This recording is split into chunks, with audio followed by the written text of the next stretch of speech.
Hello folks, Charlie Gibble here with CG Financial Group. It is Monday morning around 6 o'clock on Monday morning. I wanted to start the week with a video. This weekend I was doing a lot of catching up on primarily some IUL stuff, some IUL cases, and this is fresh on my mind. So I thought I'd start the week with a video with some pretty frank thoughts here.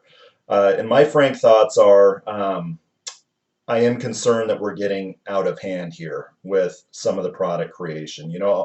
I'll give you an example. I'll give you a hypothetical example. Let's say that I went to an investment advisor. I had $100,000. I went to an investment advisor and I asked this investment advisor where the best place was to put my money that would give me the highest amount of return over the next 10-year period of time. The highest amount of return, but yet the most predictable amount of return per year. Which is kind of an oxymoron, right? So very low risk, but yet very high return. And here's what my investment advisor said. He came back and he said, here's the thing, Charlie. Every single year, I can effectively get you, on your $100,000, I can get you 40% every year. And by the way, over a 10-year period of time, your $100,000, 40%, which doubles in less than 2 years at 40%, right? Doubles in less than 2 years. He says, yeah, your $100,000, it's going to turn into $2.8 million over a 10-year period of time. Would that seem too good to be true? It would seem too good to be. It absolutely would seem too good to be true. I mean, this is beyond Bernie Madoff stuff that this investment advisor would be talking about. That is kind of what is going on. That is very much what is going on in the IUL space, is 40%, 50%, 100% returns. Not that any one entity is saying that it is absolutely guaranteed going forward, but when that is put in the illustrations, it leaves a lot of room for an unscrupulous insurance agent. By the way, and I am an insurance agent. I know a lot of wonderful, wonderful insurance agents. 99.9% of us, of insurance agents, are great people. But when this tool is able to be utilized, which is 40% growth per year guaranteed, it leaves, or not guaranteed, it leaves for some room to suggest that it is guaranteed by throwing it into that illustration that the agent can demonstrate to the client. Now, I know what you're thinking. I know exactly what you're thinking. What are you talking about, Charlie? No IUL is illustrated at a 40% return. The IUL itself is not, but the internal workings is indeed illustrated at a 40% return. Let me demonstrate here. Let me demonstrate. So how is an index universal life insurance policy created? You know, the client puts in, let's say, $10,000. Client puts in $10,000. And where does that $10,000 premium go? Let's say that 95% of it goes into what? Goes into bonds, into the general account of the portfolio. So $9,500 goes into the portfolio, the general account of the insurance companies. Well, their general account, right? Where does the other $500 go? The other $500 goes into a call option strategy. This is where an investment bank, or maybe the company does it themselves. Maybe the insurance company does dynamic hedging themselves. But that $500 or 5%, technically today the average general account in America is somewhere around 4.5%. I have this. It was a study by one of the large consulting firms that said around 4.5% is the average yield on an average insurance company's general account today. But let's just say $500 or 5%. You know, and that $500 is going to be replenished every year by almost all of your money going into that general account, which again is going to spit out, say, $500 every year for that call option budget. I hope this makes sense so far. But what are we doing with that $500 there? What we're doing with that $500 is we are buying a call option strategy usually. Usually it's a bull call spread. You buy a call option at the money, and then you also sell a call option out of the money by whatever the cap is, the cap being, say, 12%, let's say today, and that nets out to around $500. What are we illustrating? What is that $500 yielding us, or 5% yielding us, that ultimately goes into the illustration? That $500 is yielding us an illustrated rate, usually, of 7%. Well, 7%, for instance, maybe it's 6.5, maybe, whatever. That's 7% on $10,000. That's $700, and that is $700 coming in every single year. That $700 is in that illustration. This is a max AG 49 illustrated rate. What was it that generated that $700? The investment of $500, right? So what am I talking about here? I am talking about a strategy where the insurance company invests $500, gets back $700, puts it in an illustration. That illustration runs in a linear fashion for a 20, 30, 40, 50-year period of time, and there you have it. You have your 40%. No, I'm not talking 40% on this. I'm talking 40% as being illustrated in this call option strategy. Let me ask you a question, though. In a world to where there's $13 trillion in negative yielding government and corporate bonds, again, $13 trillion in negative yielding corporate and government bonds, and all of these institutional money managers are trying to find more yield, don't you think that if $500 could generate $700 every single year, that these hedge funds would just multiply all this times $1 billion and buy huge chunks of this call option strategy and get themselves a guaranteed rate of 40% per year? If that were possible, that's absolutely what would happen. Now, I know there are a lot of issues with that illustrated rate, right? Such as, well, what do? Do we back test it? Do we go back over the last 20-year period of time and mandate that the insurance company's illustration software, that it shows the up years and the down years, as opposed to just a linear growth rate? There's the issue of call option budgets weren't always what they are today, right? And won't always be what they are today. I tend to think that call option budgets are going to do nothing but decrease. Why? Because as the old investments from the 1990s and early 2000s spin out of these insurance companies' portfolios, they're going to have to replenish those investments with lower yielding investments. So call option budgets are only going to compress. So you have that issue. And on top of it all, there's been a big innovation when it comes to, all right, so caps are getting low. They're getting down to 10% or 9%. By the way, the last time I checked, a 4.5% or so call option budget or general account yield, what would that generate in terms of a cap if just that were to purchase a pure bull call spread strategy? And it's less than 9%, which means that these products that are 12%, 13%, even 11%, that probably what's happening is that $500 or $450, if that's call option budget we're assuming, is probably being subsidized by the expenses within the product, because there are three primary types of expenses within IUL: premium loads per thousand charges and cost of insurance charges. Some carriers, a lot of carriers today, actually have an asset-based charge. So based off the cash value, there's a charge in there. So sometimes this can be subsidized by expenses in the policy, right, to beef that up. There are some companies out there that may be beefing up this $500 or $450 to $600 or $700, maybe, I don't know, maybe even $800. Why?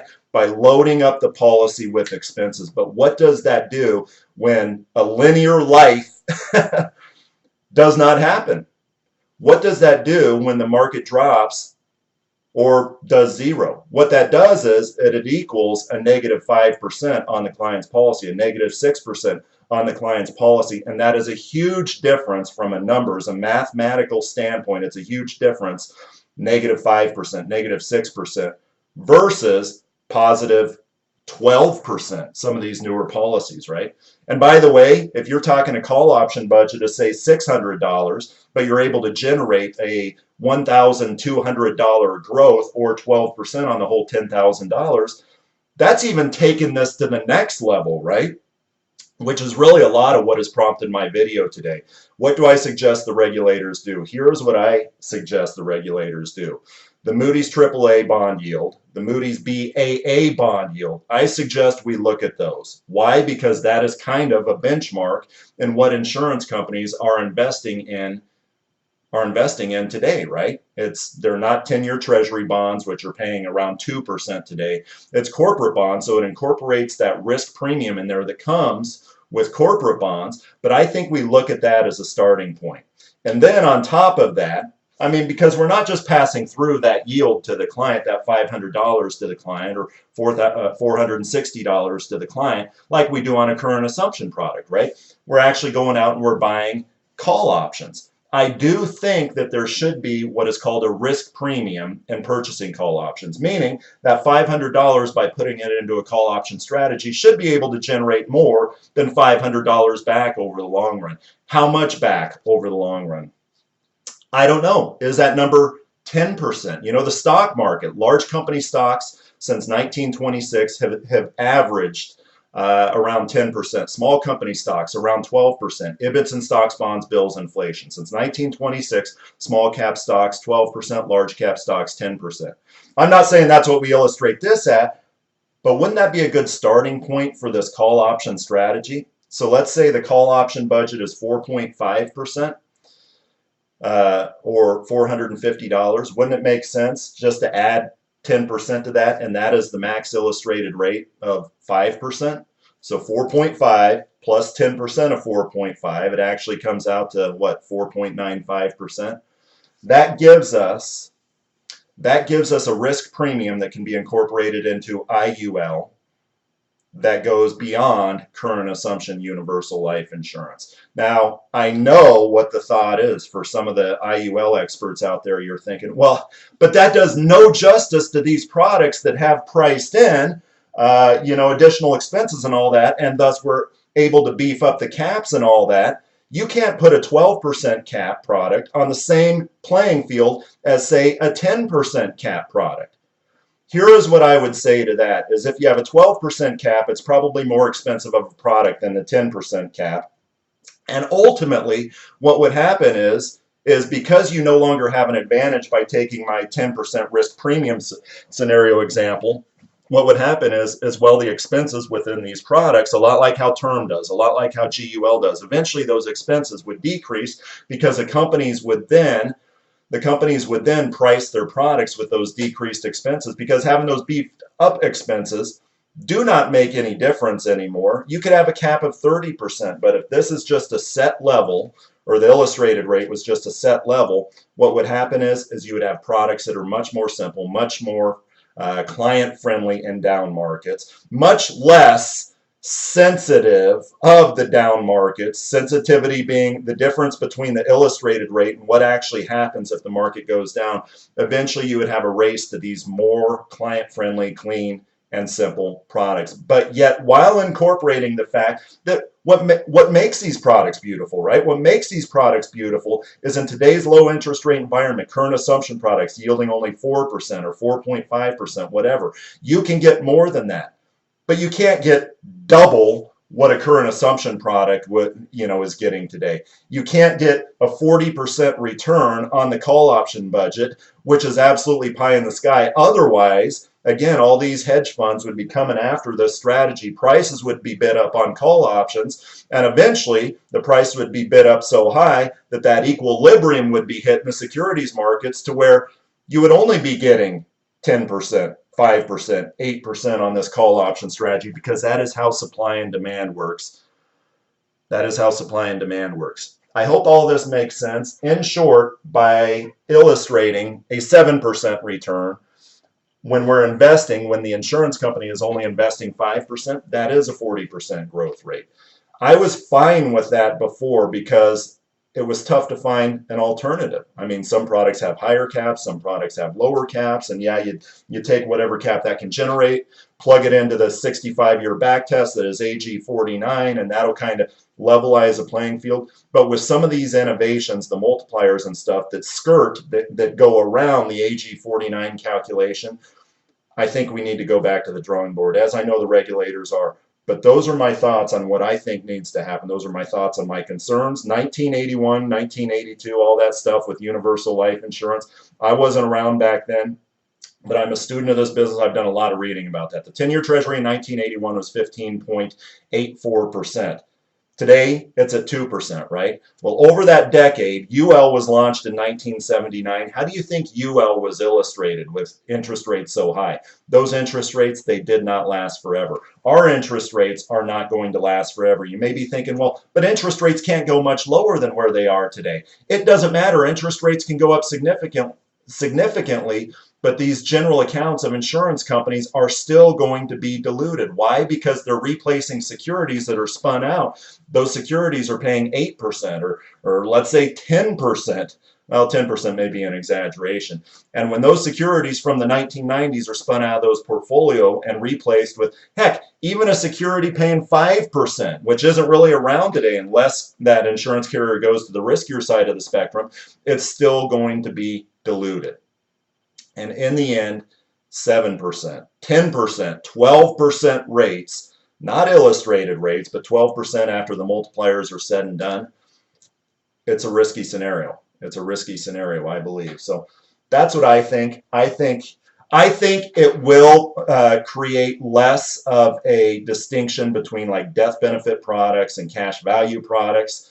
I think it'll just kind of go towards one type of product. If you go to just a levelized, hey, the average general account yield in America is this. Let's say that the cap illustrated rate is this. Well, that will kind of create a merging of product types, but I think that's okay.